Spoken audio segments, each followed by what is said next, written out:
दोस्तों, बहुत बहुत स्वागत है आपका हमारे YouTube चैनल हिंदी पाठशाला में। आज हमने कुछ प्रश्न तैयार किए हैं जो कि हिंदी की रचनाओं पर आधारित हैं। मतलब कि रचनाओं से रिलेटेड क्वेश्चन आज हम आपके सामने लेकर आए हैं। तो इसी श्रृंखला में आगे बढ़ते हैं और स्टार्ट करते हैं अपना वीडियो।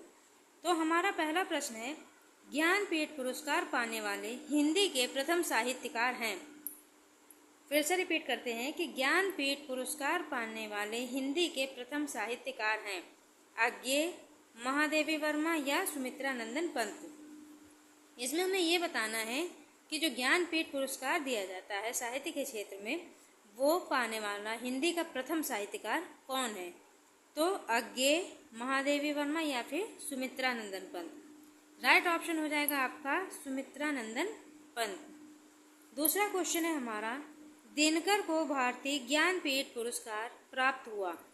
मतलब दिनकर को जो भारतीय ज्ञानपीठ पुरस्कार मिला था वो उनकी किस रचना पे मिला था। कुरुक्षेत्र पर, उर्वशी पर या रश्मिरथी पर। तो पहले तो आप ये जान लें कि कुरुक्षेत्र, उर्वशी और रश्मिरथी तीनों ही दिनकर की रचनाएं हैं। मतलब आपके 3 क्वेश्चन ऑलरेडी तैयार हो जाते हैं। यदि आपसे पूछा जाता है कि कुरुक्षेत्र, उर्वशी और रश्मिरथी में से कोई भी रचना दे दी जाए, पूछा जाए कि इसके रचनाकार कौन हैं, तो निसंकोच आप बता सकते हैं कि इसके रचनाकार रामधारी सिंह दिनकर हैं। लेकिन उनको ज्ञानपीठ पुरस्कार जो प्राप्त हुआ था वो प्राप्त हुआ था उर्वशी पर। उसके बाद हमारा तीसरा प्रश्न है, निम्न में से कौन छायावादी कवि है।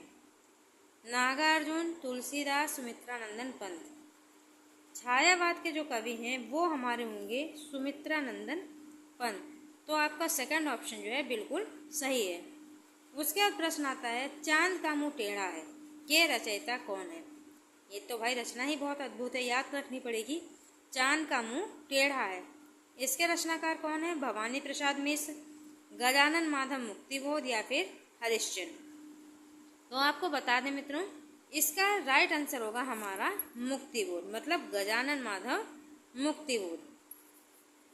पांचवा क्वेश्चन है हमारा, रामलला नहछु के रचनाकार हैं। रैदास, तुलसीदास या घनानंद। जो रामलला नहछु है उसके रचनाकार कौन है। तो इसका सही ऑप्शन हो जाएगा हमारा ऑप्शन नंबर 2 तुलसीदास। पार्वती मंगल, जानकी मंगल आदि कई रचनाएं इन्होंने, रामचरितमानस, ये सभी रचनाएं इन्हीं की हैं। उन्हीं में एक रचना है रामलला नहछु जिसको तुलसीदास जी ने लिखा है। छठा है हमारा, संसद से सड़क तक काव्य के रचनाकार कौन है। सुदामा पांडे धूमिल, अज्ञेय या फिर रघुवीर। इस रचना को याद करने की एक और ट्रिक है, संसद से सड़क तक। अब आप भाई कहीं भी जाएंगे, संसद से सड़क तक जाएं, बाजार से कहीं जाएं, तो धूल तो उड़ेगी और हम धूमिल तो हो ही जाएंगे। तो इसका राइट आंसर आपको इस तरीके से याद रखना है, संसद से सड़क तक काव्य के जो रचनाकार हैं वो हैं हमारे सुदामा पांडे धूमिल। उसके बाद बढ़ते हैं अपने अगले प्रश्न की ओर। पृथ्वीराज रासो किस काल की रचना है। पृथ्वीराज रासो जो कि चंद्रबरदाई की रचना है वो किस काल की है। रीतिकाल, आदिकाल या फिर भक्तिकाल। तो चंद्रबरदाई जो है वो आदिकाल के कवि थे, इसको प्रथम रचना भी माना जाता है। पृथ्वीराज रासो जो है ये आदिकाल की प्रथम रचना भी मानी जाती है। इसके रचनाकाल कौन, इसका काल कौन सा होगा, आदिकाल। नेक्स्ट प्रश्न है हमारा, कलम के सिपाही। कलम के सिपाही जो है ये क्या है, आत्मकथा है, जीवनी है या फिर रेखा चित्र। जो कलम के सिपाही हैं इसकी रचना के रचनाकार तो हैं प्रेमचंद जी। अब ये है क्या, आत्मकथा है, जीवनी है या फिर रेखा चित्र है।